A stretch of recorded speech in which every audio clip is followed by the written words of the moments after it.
Assalamu alaikum dear students. Hope you all will be fine. Today we will discuss a topic from history portion of your book. Today our lesson is the struggle for independence, lesson number 14, page number 114, 115.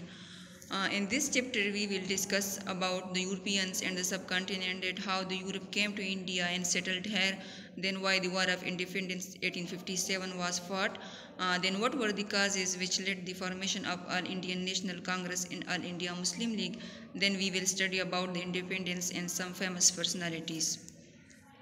The Europeans and the subcontinent. There were some causes which attracted the Europeans to come here and for trade. Among them, the most important were the India as the India famous for spices, fruits, cloths of different colors and textures, fabulous ornaments and jewelry. You can see here the picture of spices which were very famous at that time.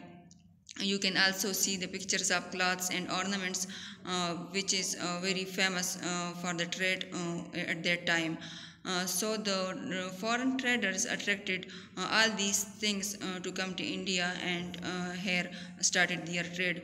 Another reason was the attitude of the local people. So the local people were very friendly toward the foreign traders when the travelers come here for trade. So they respected them and they gave great importance and courtesy to them. You can see that before the European there were some other nations who also came here. So the first traders were the Portuguese, and now who were the Portuguese? Portuguese are the people who belong to the country Portugal, and Vasco da Gama was the first European. He was a Portuguese sailor who came here to India, and he also discovered a sea route to India in 15th century. In December 1600, when the English heard about the India, that it was rich in spices, cloths, as well as jewelry and ornaments. So at that time, England was ruled by Queen Elizabeth I. She sent her ambassador, whose name was Sir Thomas Rao. You can see the picture of Sir Thomas Rao here. So Sir Thomas Rao was sent to the court of Mughal Jahangir. At that time, India was ruled by a Mughal emperor whose name was Jahangir. So she sent her ambassador, Sir Thomas Rao, to the Mughal court to get permission for trade over here. In December 1600, a charter was granted to set up East India Company. So charter mean it is a written permission which we obtained, or which is given to someone or somebody. So charter was granted to the Queen Elizabeth to set up East India Company and started trade over here.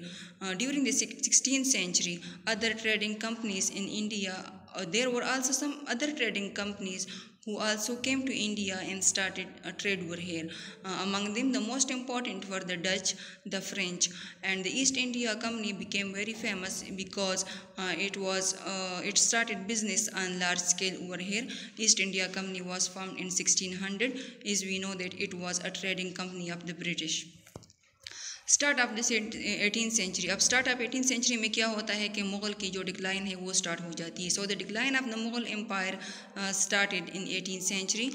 The Mughal emperor became very weak. The power of the Mughal empire had begun to decrease because different people come in revolt against the Mughal empire as they saw that the Mughal emperor become weak. Among them, the most important were the Rajput, the Marathas, and the Sikhs, who created problems for the central government.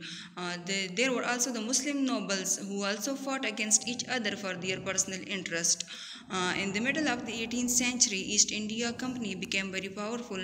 It defeated the local princes and also the French who also started trade over here in India. The British government took the control of East India Company and they also started involvement in Indian politics. So what is the meaning of the British government took control of East India Company? अब हमारे जहन में यही question आता है कि British government ने east India company की कंट्रोल जो है वो कैसे अपने हाथ में ले ली, हालांकि ये तो थी भी ब्रिटिश ट्रेडिंग कंपनी. तो इसका मतलब ये है कि जो ईस्ट इंडिया कंपनी थी, जो ब्रिटिश ट्रेडिंग कंपनी थी, लेकिन ये जो थे ये ताजरों की थी, इसमें डायरेक्ट कंट्रोल नहीं था ब्रिटिश गवर्नमेंट का। तो यहाँ पे जो ट्रेड होती थी, ये जो ट्रेड होती थी तो उसका जो टैक्स था वो गवर्नमेंट को पे करते थे। बाकी जितना भी प्रॉफिट होता था तो वो इन ताजरों के पास जाता था। तो ब्रिटिश गवर्नमेंट ने फैसला कर दिया कि हम अगर इसकी डायरेक्ट कंट्रोल अपने हाथ में ले लें तो जो सारा प्रॉफिट है वो भी गवर्नमेंट को आ जाएगा, और इसी तरह वो इंडियन पॉलिटिक्स में इन्वॉल्वमेंट भी उनकी स्टार्ट हो जाएगी, वो इसमें भी हिस्सा ले लेंगे। So the main purpose was to consolidate his position and became India is a colony of their own. By the middle of the 18th century, the British rule started in India slowly and gradually. British brought the whole region under their control. They also introduced their own language, architecture, politics, and idea. They also built roads, railways, and large buildings. इसका मतलब यही था कि वो लोग चाहते थे कि अगर हम इसी तरह के काम शुरू करें तो ये लोग इंडिया के जो लोग हैं, जो इंडियंस हैं, वो भी कुछ नहीं कहेंगे, उनके ख़िलाफ़ जो है कुछ नहीं बोलेंगे, उनकी किसी किस्म की एजिटेशन नहीं होगी। लेकिन despite of all these things people were not happy as they were living under the foreign rule, क्योंकि वो जो फॉरेन से जो लोग आए थे उन पे हुकूमत थी इनकी, तो ये नहीं चाहते थे कि वो उनके अंडर रहे। तो इस वजह से despite of all these things they were not happy under them. But they could not fight against the British because there was lack of unity among the local people. As we know that India was inhabited by different nations. So the War of Independence started in 1857. So there were different causes of the War of Independence, but the immediate cause was a military cause. We can say it a military cause. So the British government had a large scale of army whose officers were Britishers. Soldiers were Hindus, Muslims and Sikhs. अब British government की जो India की जो army थी उनमें जितने भी officers थे, जो हाई रैंक्स थे, वो सारे ब्रिटिश के पास थे, और सोल्जर्स की जो रैंक थी वो हिंदू, मुस्लिम और सिख्स थे. ज़ाहिर बात है जो ऑफिसर्स थे उनके रैंक्स भी बहुत हाई थे, उनकी सैलरीज भी बहुत अच्छी थी, उनको अदर प्रिविलेजेस भी बहुत ज़्यादा मिल रहे थे.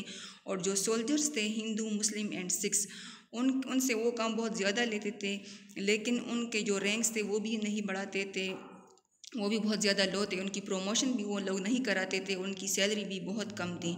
सो इस वजह से ये लोग जो थे वो ऑलरेडी मतलब एंजाइटी में थे, वो नहीं चाहते थे. So the immediate reason was that the rifle were provided to the soldiers whose bullets greased with fats of cows and pigs. As we know that cow is forbidden for the Muslims, you can see the picture of cow and pig.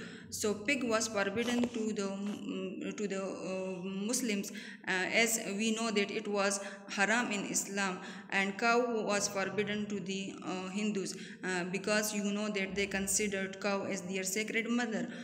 So they refused to use these bullets because they had to use it before loading. They had to bite them with their teeth. So as they rejected the use of these bullets, so it created a resentment among the British, and they started a war against. So the Indians soldiers started war against the British government because they refused to use these. So what was the outcome? What were the outcome? So at that time, Bahadur Shah Zafar was the last Mughal ruler. He was also old and weak. So the British government arrested him and sent away in exile to Rangoon, where he died and buried. Exile means to send out of the country someone, to send someone out of the country as punishment. जब हम किसी को जलावतन करते हैं punishment के तौर पे, तो उसको हम एग्ज़ाइल बोलते हैं. तो जो बहादुर शाह ज़फ़र था उसको अरेस्ट किया उन्होंने, फिर वो वहीं पे रंगून में ही वहाँ पे फोत भी हो गया और वहाँ पे अब दफन भी है. You can see the red fort which is the capital of Bahadur Shah Zafar in Delhi. The capital of Bahadur Shah Zafar.